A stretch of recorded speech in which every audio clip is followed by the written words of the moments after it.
Finding my own place where we can dance and dream. Vokalis Steven and Coconut Trees meninggal dunia karena COVID-19. Kabar duka datang dari dunia musik reggae Indonesia.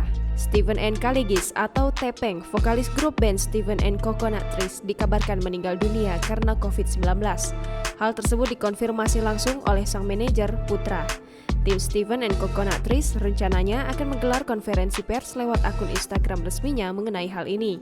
Tepeng menghembuskan napas terakhirnya di Rumah Sakit Medika BSD hari ini pukul 7.30 waktu Indonesia Barat. Pelantun lagu Welcome to My Paradise ini sempat dirawat selama 4 hari di sana.